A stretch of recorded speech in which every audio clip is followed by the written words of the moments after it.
Hello student, welcome to my YouTube channel excellent success group. तो student, आज हम discuss करेंगे क्लास 7 में chapter 6 the triangle and its properties की NCERT example solution. Example number 5 हमें दे रखा है, determine whether the triangle whose length side are 3 centimetre 4 centimetre 5 centimetre is a right angle triangle. यानी कि जो हमें डायमेंशन दे रखी है ट्रायंगल की, क्या ये एक राइट एंगल ट्रायंगल की डायमेंशन है या नहीं है, ये हमें चेक करना होगा। तो स्टूडेंट, इसके लिए हम यूज़ करेंगे पाइथागोरस थ्योरम का। Pythagoras theorem only on right angle triangle में ही अप्लाई होती है।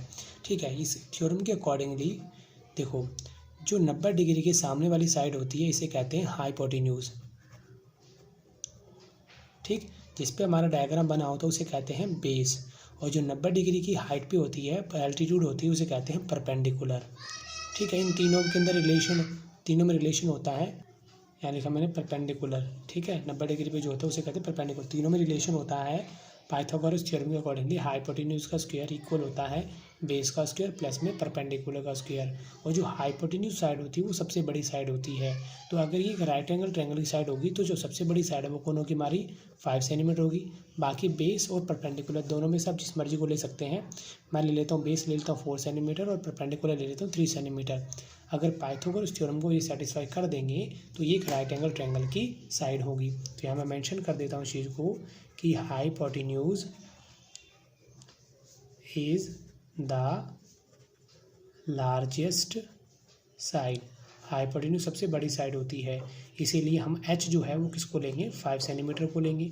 बाकी बेस और परपेंडिकुलर आप जिसको मर्जी को ले सकते हो। बेस 4 लिया मैंने और परपेंडिकुलर लिया मैंने 3 सेंटीमीटर। ठीक है, अब चेक करते हैं पाइथागोरस थ्योरम को। चेकिंग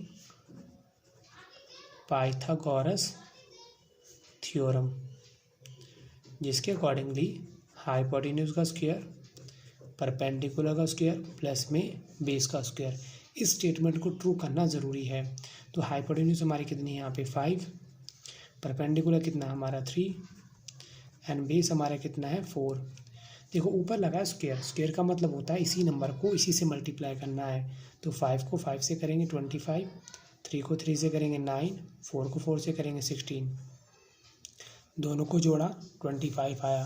तो यानी कि हमारी लेफ्ट हैंड साइड इक्वल आ रही राइट हैंड साइड की। तो ये हमारी पाइथागोरस थ्योरम को सेटिस्फाई करता है। इसी वजह से ये जो साइड होंगी 3, 4 एंड 5 सेंटीमीटर, ये एक राइट ट्रायंगल की डायमेंशन होंगी। क्लियर, इसको मैं यहाँ पे मेंशन कर देता हूँ। तो स्टूडेंट, यहाँ मैंने मेंशन कर दिया है कि पाइथागोरस थ्योरम को सेटिस्फाई करते हैं, इसलिए 3 centimetre 4 centimetre 5 centimetre form a side of a right angle triangle. इसी के साथ हमारा एग्जाम्पल नंबर 5 यहाँ पे कंप्लीट होता है। अब हम डिस्कस करेंगे एग्जाम्पल नंबर 6। स्टूडेंट, अब हम डिस्कस करेंगे एग्जाम्पल नंबर 6। बोला है ट्रायंगल ABC है जिसमें राइट एंगल सी पे बना हुआ है। AC हमें 5 सेंटीमीटर दे रखा है, BC 12 सेंटीमीटर दे रखा है। तो बताओ AB की लेंथ क्या होगी।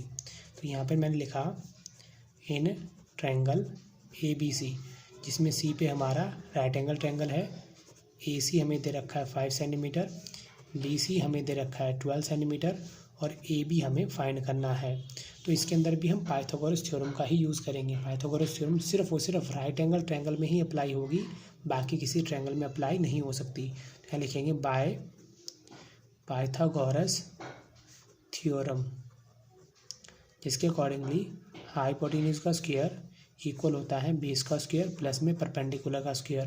तो ये मैंने आपको बताया था, ये होता हमारा बेस, ये होती है हाइपोटेन्यूज और ये होता हमारा परपेंडिकुलर।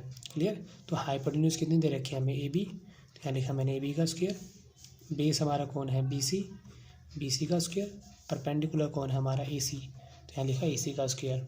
AB की वैल्यू हमें 5 दे रखी है, BC की वैल्यू